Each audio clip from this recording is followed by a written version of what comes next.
Son Alberto Fernández, que terminaba su acto, ¿no?, en Salta, frente a muchísimos salteños, salteñas, tratando de llevar un mensaje de, bueno, bajemos a la realidad, todo bien, pero el presidente habló hoy a la tarde en Ciudad de Buenos Aires con muchísimas cosas que a nivel nacional no puede cumplir, sí, dando una esperanza que tampoco está, ¿no? No le mienta a los argentinos, ¿no? Exacto. Sobre todo esta cuestión como que ya, gracias por el sacrificio, lo peor ya pasó, vuelve a aparecer, pero un poco modificado, y a partir de ahora viene el crecimiento, el trabajo, el empleo, cuando lamentablemente los índices se siguen, bueno, desmoronando día a día, ¿no? Lo tenemos que contar. Y como siempre, Pabli, porque tenemos que Sí. hablar de un presidente que siempre utiliza la misma, lo peor está por lo peor ya pasó, lo mejor está por venir, hay que tener esfuerzo, Argentina va a crecer, no volvamos al pasado, tenemos que vivir el presente. Aforismos parecemos, ¿no?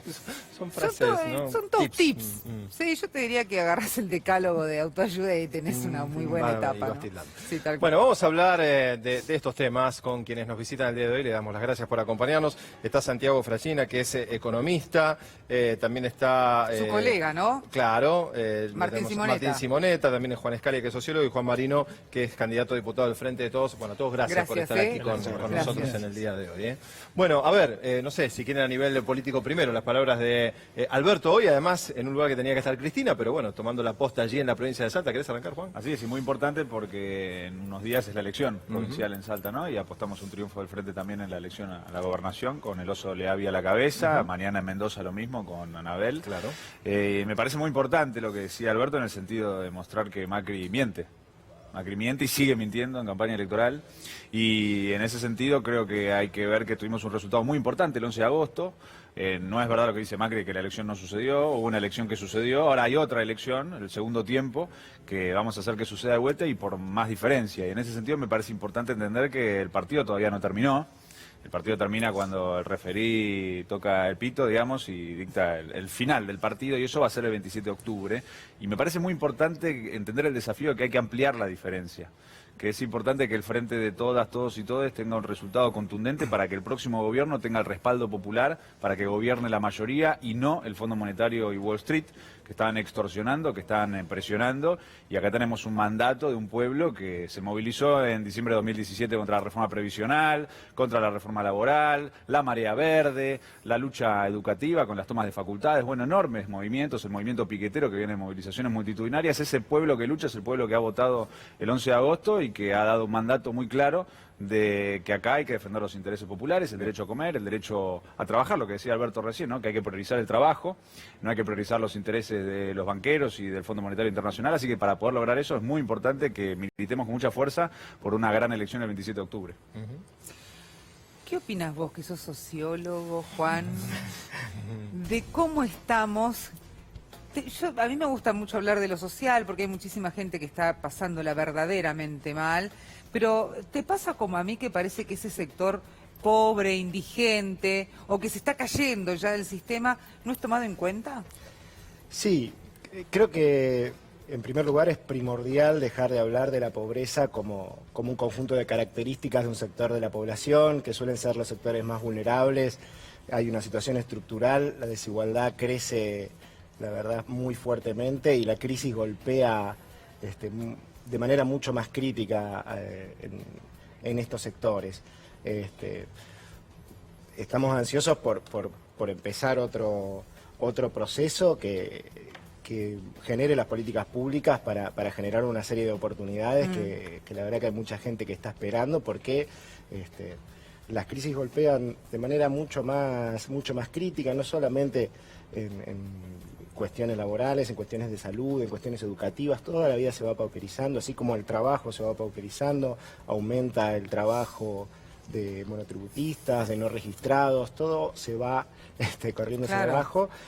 Y en una coyuntura donde se ha hecho una apología muy grande del trabajo desregulado, del emprendedurismo personal, individual, la verdad que es necesario volver a tener políticas para incluir en forma, digamos, principalmente con trabajo y con organización. La verdad que creo que en la etapa que viene la economía social y solidaria va a tener un papel importantísimo para estos sectores que necesitan organizarse y conseguir métodos de trabajo nuevos para poder salir adelante. Sí, Y claro. nos metemos en la economía ahora, bueno, Santiago, está Martín también, pero Santiago, a ver qué semana además compleja, ¿no? Con reuniones con el Fondo Monetario, hasta con un presidente de la Nación poniendo la cara ahí y con respuestas vacías, estirando los plazos. Qué complejo lo que todavía falta y lo que se viene, además, con los acuerdos necesarios que recién mencionaba Juan, ¿no? Sí, primero salió también el dato del INDEC, Sí. la deuda externa ya llegó a 300.000 millones de dólares, en el último año aumentó 22.000 millones de dólares la deuda externa Si lo comparás con el PBI, ¿cuánto es? y casi está llegando al 100% del PBI, con lo cual es Cabo, el PBI bajó, ¿no? exactamente. Claro, tenemos un PBI Entonces más. baja el PBI, aumenta la deuda, tenés esa complejidad de que El famoso PBI que es afanado. un año de producción Eran es dos lo que igual, vos ¿te acordás debés. que culpaban a... Sí, o eran 3 dos, o 10, claro. pero este PBI lo tenés ahí, se puede Pero- contarlo. y encima deuda externa que quiere decir en moneda extranjera, que es sí, con sí. lo cual la complejidad que eso muestra. Y era obvio que el Fondo Monetario Internacional iba a hacer esto, digo, es imposible que le dé 5.400 millones de pesos a un presidente que se está yendo. Lo que va a esperar el Fondo Monetario Internacional es al 27 de octubre que pasen las elecciones, obviamente y se va a querer sentar con el nuevo presidente para ver si baja esos 5.400 millones de dólares.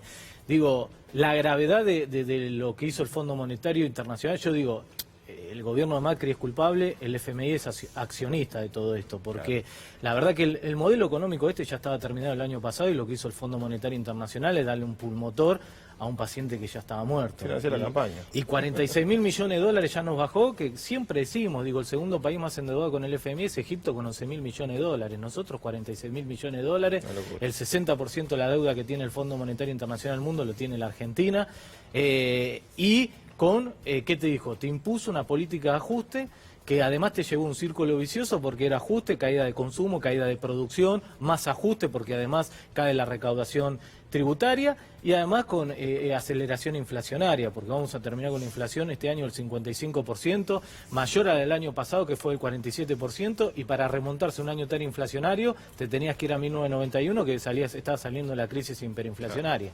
Ahora, Moody's recién, hace un ratito comentábamos nosotros que Moody's decía que el año que viene, 2020, se hablaba de 40% de inflación, de la caída de la economía del 2,5%, bueno, y a partir de ahí empezamos a hablar, ¿no? Sí, en Ahora, realidad son estimaciones, pero estamos en un contexto tan crítico que no se pueden hacer previsiones estadísticas de lo que puede pasar, ¿no? Uno ve al presidente Macri festejando y con alegría, y que yo me parece un diario de Irigoyen esto, ¿no? Realmente estamos en otro planeta realmente, ¿no?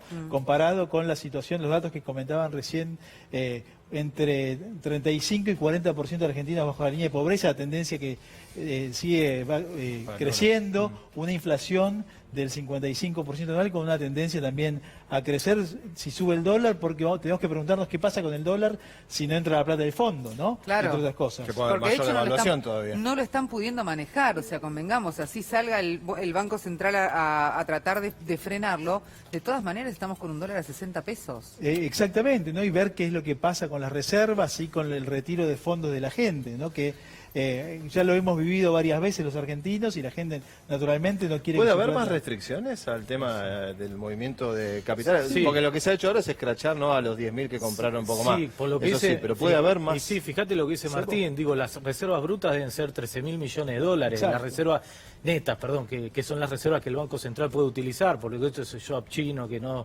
o reservas que el FMI le prestó pero que no las puede utilizar, hay que ver si se las permite, y tenés vencimiento de deuda hasta fin de año, Claro. que no lo vas a poder refinanciar, porque ¿quién te va a refinanciar alguna deuda en un gobierno que ya defolteó la deuda de corto plazo?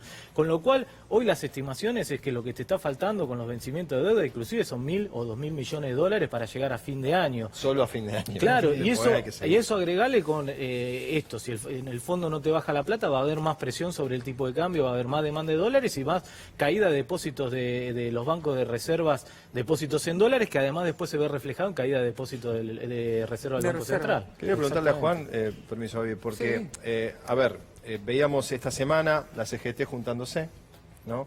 Esto que se viene hablando constantemente por parte de Alberto Fernández, los consensos que se van a necesitar desde todos los sectores, laborales, empresariales, sociales, sindicales, porque con los números que estamos hablando, tamaña tarea por delante queda. ¿Cómo va avanzando eso? Porque está construyendo, tengo que decir que lo que tiene que ver con la CGT, claramente lo tiene como protagonista Alberto.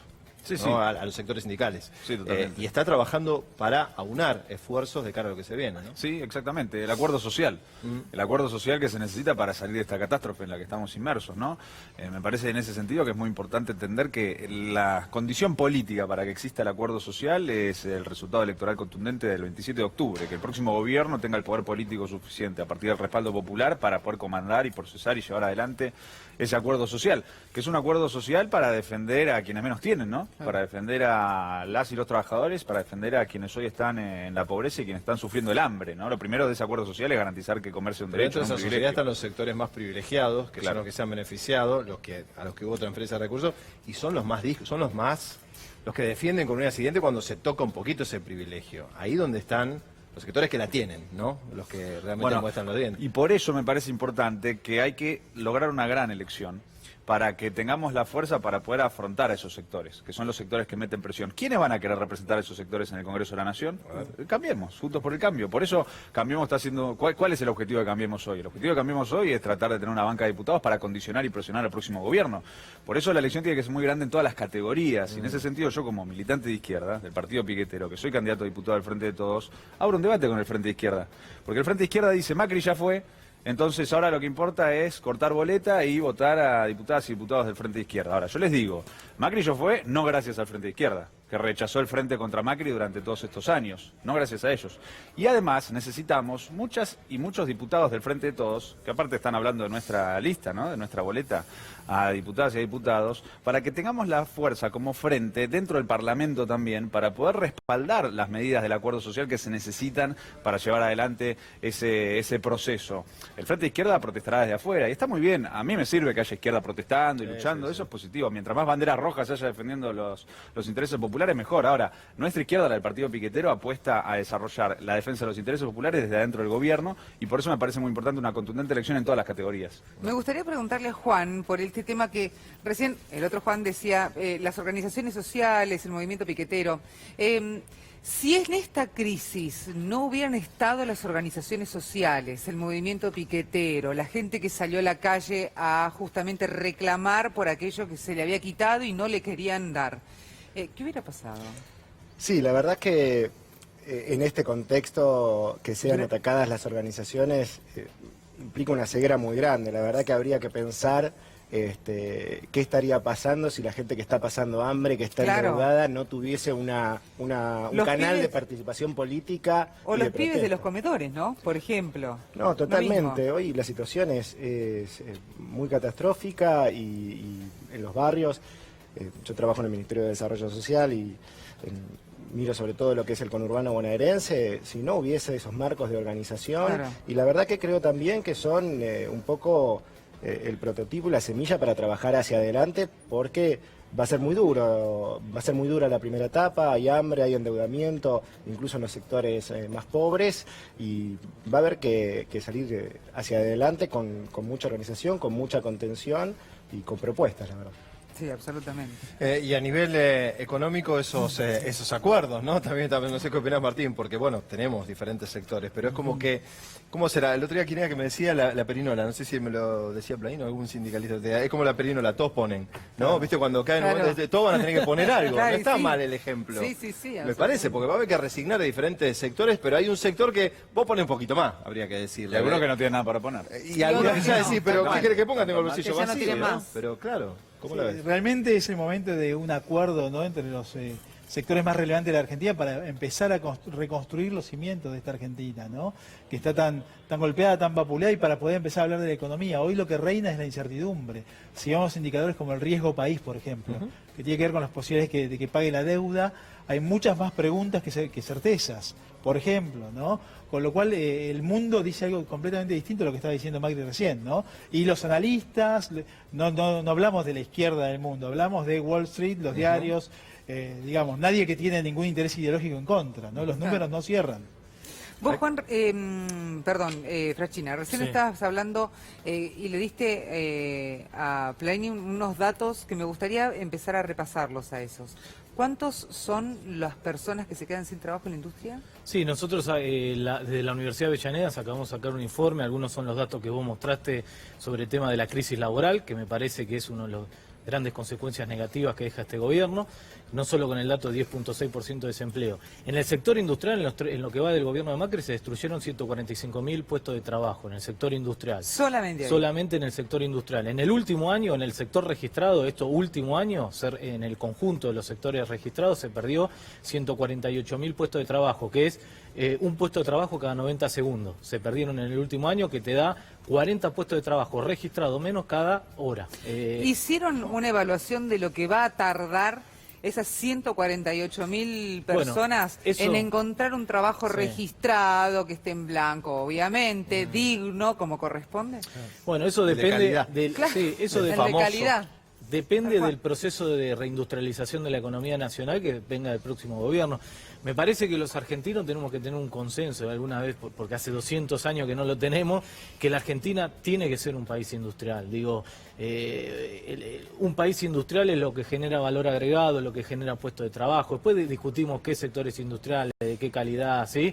Pero ¿cómo lo financiamos? Porque siempre aparece el campo, que es el que hace dólares rápido, entonces vamos a lo primario, como siempre, ¿no? Lo que hace dólares rápido, que pensemos que en el 2016, 2017, 2018 son 15.000 millones, el otro día lo repasábamos el domingo pasado con Guarino. Y que no lo quieren traer, ¿no? Pero que la realidad es que son siempre los mismos números, nunca es que se exportó más y entonces entraron otra cantidad de dólares, son siempre los mismos 15.000 millones.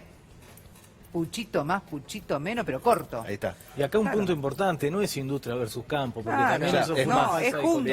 Bien. Digo, es generar valor agregado en la Argentina para inclusive exportar trabajo argentino. Tal cual. Pero hay que generar un consenso de eso, y me parece que un plan industrial para la etapa que viene es central, sobre todo empezar con las industrias que son mano de obra intensiva. La industria tiene casi el 50% de las máquinas paradas, con lo cual no es muy difícil hacerla reactivar. Está ociosa, porque no tiene que invertir, tiene que solamente contratar trabajadores. Hoy tenés desempleo de capital y desempleo de trabajo. Bueno, tiene que poner en funcionamiento esas máquinas. La industria textil, del juguete, son mano de obra intensiva y requieren pocos dólares. Y entonces esas son las primeras industrias que vas a tener que reactivar, y algunas industrias agroindustriales que son exportadoras y generan divisas, que también las vamos a necesitar para la etapa que viene. A nivel social, Juan, no sé qué les pasa a ustedes, pero yo siento como que la gente está parada. Estamos todos como estamos en stand-by, ¿viste? Estamos ahí, y reactivar ese humor también, porque es tanto golpe, tanto palo en el último tiempo. Todos conocemos a alguien que perdió el laburo, todos tenemos miedo que nos pase lo mismo. Todos que no llegan a fin de mes, todos tenemos un jubilado en la familia, todos tenemos alguno que por H o por B sacó un crédito UBA, no lo puede pagar. Vas a comprar al supermercado y te encontrás con alguien que deja los productos, lo ves todo el tiempo. Entonces estamos muy golpeados, digo. Esto revertirlo puede ser rápido con un cambio de gobierno. ¿Cómo lo palpás vos por tu trabajo en desarrollo? No, sí, creo que va a ser muy duro, por eso insisto en lo que dije antes, mientras se reconfigura la industria o se replantea por ahí lo que es la manera tradicional de inclusión laboral, va a haber que buscar alternativas. Nuestra visión desde desarrollo es que hay mucho potencial en la economía social y solidaria, las organizaciones sociales están muy activas y hay que aprovechar eso para generar un marco de actividad, de agricultura familiar, porque hay problemas muy urgentes, pero hay capacidad de organizarse, hay un montón de ociosidad, pero necesita una propuesta. La verdad que, como vos decís, están en este momento endeudados, sin perspectiva, sin un poco ver hacia dónde va un poco la cosa, para empezar a poner en marcha algunas cuestiones. Hay mucha obra pública de baja intensidad que puede hacerse en el corto plazo, mientras se tienen las grandes obras y la incorporación al trabajo asalariado, que bueno, entendemos que es la principal salida para las familias. ¿Compartís? Sí, comparto, y además creo que hay mucha esperanza también, ¿no? En que la situación se modifica a partir del 10 de diciembre. Hay un pueblo que está peleándola mucho. Tenemos, las docentes y los docentes y el pueblo de Chubut. El caso de Kimberly Clark, que acaba de cerrar y ocuparon la fábrica. Defensa del puesto de laburo, Ansabo, Mielcitas, que la pusieron a producir. Sí, pero a ver, sin ayuda del Estado. Exactamente. O sea, sin ninguna respuesta. Te digo más, 90 mujeres peleándola. Yo acabo de llegar del Dorado, en Misiones, y una de las fábricas que daba trabajo a muchísimos doradenses era Sanz, la de la marca de las zapatillas. Hacían zapatillas, hacían alpargatas y demás. Cuando llega a la fábrica, que fue una movida muy grande del gobierno misionero hace muchos años, donde les daban el terreno, donde estaban haciendo... ¿Cómo? La facilidad. Las facilidades, claro. por supuesto, construyeron la fábrica, le pusieron mano de obra. Toda la mano de obra joven, de chicos que por ahí se recibían, no tenían la posibilidad de ir a estudiar, entonces empezaban a trabajar, todos afuera. La fábrica se va. Así es, así es. Entonces, la realidad es que vos decís, este no es el país que a uno le gustaría, ¿no? Que es lo que decía el presidente hoy. Es el país, y como dice la canción que acompaña a Juntos por el Cambio, es el país que querían nuestros abuelos. Este no lo es. Para nada, nada, para nada. Y el ejemplo que vos decís, como los ejemplos que decía yo, son Claro. cosas que se repiten todos los días, en todas las provincias del país. Y lo que me parece muy importante es destacar la voluntad de lucha del pueblo, ¿no? Que se pone en pie, que hay una lucha obrera, una lucha popular muy importante. Y ese pueblo tiene una esperanza en el resultado electoral y en el 10 de diciembre. Y en ese sentido también quería responder, recién veía que ponían en el graph las declaraciones de Bullrich, ¿no? Contra las organizaciones sociales y piqueteras. Decía esto de que nos dejaron mucho poder y que eso iba a cambiar. Bueno, le quiero... No maneja mucha plata usted. Sí, eso es una provocación, ¿no? Compañeras y compañeros que no llegan a fin de mes, que cobran 7.500 pesos de un plan social, decir que manejan mucha plata, la verdad que no cabe en cabeza de nadie. Y me parece que estos discursos han fracasado porque el gobierno trató de instalar discursos de miedo y de odio y el pueblo no se dejó llevar por eso. El pueblo al revés tiene mucha esperanza y le quiero comentar a Bullrich que las organizaciones sociales y piqueteras vamos a ser parte del poder, porque vamos a ser parte del gobierno, porque vamos a estar en el acuerdo social discutiendo en defensa de los intereses de nuestras compañeras y nuestros compañeros, vamos a estar en el Congreso discutiendo eso también y me parece muy importante porque el próximo gobierno va a ser también un gobierno de las organizaciones sociales y piqueteras. Tenemos que hacer una pausa y ahora seguimos hablando con Martín, con todos ustedes.